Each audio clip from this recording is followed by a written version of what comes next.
예, 오늘의 증시 브리핑 시작하겠습니다. 연휴 기간 동안에 해외 증시 쪽 정리해보면 나스닥은 거의 매일 올랐는데 S&P 500은 거의 제자리였죠.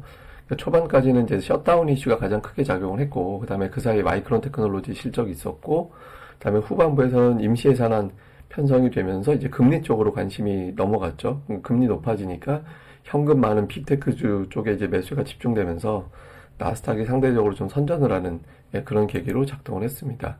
뭐 내용들을 좀 보면 국채금리 더 올랐습니다. 금리 올라가면서 10년물이 4.7% 근접했고, 그리고 달러 인덱스도 106 정도, 1년 내 가장 높은 수준까지 밀고 올라갔고요. 그리고 반면에 이제 국제유가는 2% 빠져서 88달러대까지 밀렸거든요. 이렇게 이제 지표들을 움직인 재료들을 이제 하나하나씩 보면 우선 금리를 올린 재료, 주요 연준 인사들의 발언과 지표 호조입니다. ISM 제조업 지수가 예상보다 높게 나왔고요. 그리고 연준 인사들 발언을 대체로 보면 파월은 물가 안정에 집중한다. 그다음에 미셸 보우먼은 추가 인상 지지할 수 있다. 이렇게 이야기를 했고, 마이클 바 같은 경우는 금리는 다 올린 것 같은데 되게 오랫동안 금리가 유지될 것 같아. 이런 언급을 했거든요. 그래서 연준 인사들이 아무래도 금리 인하를 상당 기간 오래 있다 할 것 같다. 이렇게 되면 금리가 지금 되게 유지가 될 거니까 더 올라갈 수도 있겠네. 뭐 이런 식으로 시중금리 기준으로 보면 그런 판단을 하게 됐고요. 그리고 그 외 분석가들 발언들도 보면 금리는 거의 다 올렸다라는 거는 공통적이거든요. 그런데 이제 물가가 이제 쉽게 안 떨어지다 보니까 이제 경기 둔화 이런 것들이 좀 나타날 수 있다. 그러니까 금리 인상 여파에 따른 경기 둔화가 이제 시작될 것 같고, 빌 에크먼 같은 경우는 10년물 금리가 거의 5%까지 올라갈 수 있다 이런 이야기를 했거든요. 그래서 물가는 쉽게 안 잡히고 금리는 계속 올라가고 경기는 둔화될 것 같고 투자자들에게는 조금 압박이 되는 사안이죠. 근데 이 중에서 당장 급한 건 금리니까 금리 쪽에 주로 지표들이 반영이 되면서 이런 내용들이 반영이 되면서 금리가 좀 올라갔고요. 반면에 이제 국제유가가 빠진 이유를 생각을 해보면 CT에서 오늘 보고서를 냈는데 4분기에 브렌트유 기준으로 82달러 그리고 내년도에는 74달러까지 빠질 것 같다. 그러니까 이제 WTI는 이거보다 한 5% 전후 더 낮게 보면 되거든요. 근데 그 근거로는 뭐 주요국 오펙이 뭐 감산하고 어쩌고 하지만 미국이라든가 브라질, 캐나다 뭐 이런 등등의 나라들, 심지어는 이제 베네수엘라나 이란까지도 생산을 늘린다. 그래서 결국에는 공급이 늘어나서 유가는 빠질 거다. 그러니까 이렇게 이제 주장을 해서 이제 유가가 떨어지는 데 역할을 했고요. 그리고 세계은행에서 내년도 중국 성장 전망을 하향했거든요. 그래서 이런 부분들이 영향을 줘서 이제 국제 유가가 빠졌습니다. 근데 유가가 빠졌는데 금리는 당국자들 발언이 더 세게 영향을 주면서 올랐거든요. 그래서 이후에 이제 뭐 금리를 좀 잡을 수 있는 계기가 되는지 아니면 유가가 딸려 올라가는지 이게 좀 중요한 것 같고요. 그 다음에 빅테크주가 오늘 선전했잖아요. 앞서 말씀드린 대로 금리가 높을 때는 이자 비용 때문에 부담이 큰 업체들보다는 상대적으로 현금이 풍부한 어떤 업체들 쪽이 안전하지 않나? 이런 정서들이 다시 가동이 된 것 같아요. 그리고 여기에 엔비디아가 오늘 3% 정도 올라갔잖아요. 골드만삭스와 시티에서 이제 각각 매수 추천 의견을 냈는데 목표 주가 골드만삭스에서 605달러, 시티에서는 630달러, 오늘 종가가 447달러니까 상당히 높은 수준으로 제시를 한 거죠. 그러면서 그 엔비디아가 최근에 7일 중에서 6일 올랐거든요. 그래서 좀 주도주로서 부각이 다시 되는 건지 이걸 좀 볼 필요가 있고요. 그다음에 테슬라가 오늘 마이너스 날 수도 있는 상황이었는데 뒤집었습니다. 그러니까 지난 분기 인도량이 판매량이 좀 예상했던 것보다 부진했다 이렇게 이제 나왔지만 알고 보니까 테슬라가 그게 일부러 그런 거다. 그러니까 중국에서 중국 업체들하고 경쟁하려고 하다 보니까 자동차 라인업을 재편하면서 공장 이 제품 생산하던 걸 줄이고 저 제품 생산을 늘리고 이런 걸 작업을 하느라 공장 셧다운이 일시적으로 있었던 게 원인일 뿐이고 연간으로 보면은 목표했던 수량 채우는데 문제 없어 이렇게 밝히면서 수치 발표 직후에 시간에서 빠졌다가 이제 정규 시장에서는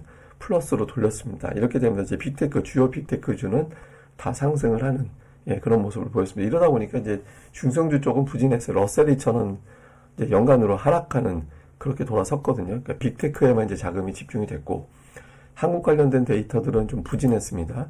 금리가 아무래도 높이 올라가다 보니까 MSCI 한국 지수가 이제 최저치로 깨고 내려가는 그런 모습을 보였고 원달러 환율은 1355원까지 올라오는 그런 모습을 보였죠. 그래서 반도체는 좀 선방했겠지만 전체적인 분위기는 좀 조심스러운 그런 모습을 만약에 개장이 됐더라면 예, 그런 흐름이 나왔을 가능성이 조금 더 높아 보이죠. 자, 이슈를 정리해 보면, 그러니까 빅테크하고 반도체가 미증시 지탱해 주는 거고, 사실 이걸 쏙 지우면 미증시 최근에 약한 거거든요. 그러니까 얘네들이 버텨주면 증시가 고비를 넘겼구나 이렇게 되면 이제 다시 딸려 올라오는 거고, 얘네까지 무너지게 되면 이제 더 크게 하락하는 그런 양상이 되는 거죠. 그래서 빅테크, 특히 엔비디아가 다시 이제 부각이 될 수 있는지 이걸 좀 볼 필요가 있고, 다음에 금리는 4.7% 돼버렸고 국제유가는 80달러대 됐잖아요. 제가 조합으로 말씀드린 게 되게 부정적인 조합, 4.6 이상에 95달러면 나쁜 조합, 4.4에 80달러 되면 좋은 조합. 근데 이게 섞여버렸잖아요. 그러니까 어정쩡한 거죠. 근데 이게 이제 한쪽을 끌어당길 건데, 유가를 끌어올리거나 금리를 끌어내리거나, 그러니까 두 개가 이렇게 계속 엇갈려서만 가진 않을 거거든요. 그래서 오늘 저녁에 미증시에서 어느 쪽이 끌려갈지, 이게 좀 중요한 변수인 것 같고요.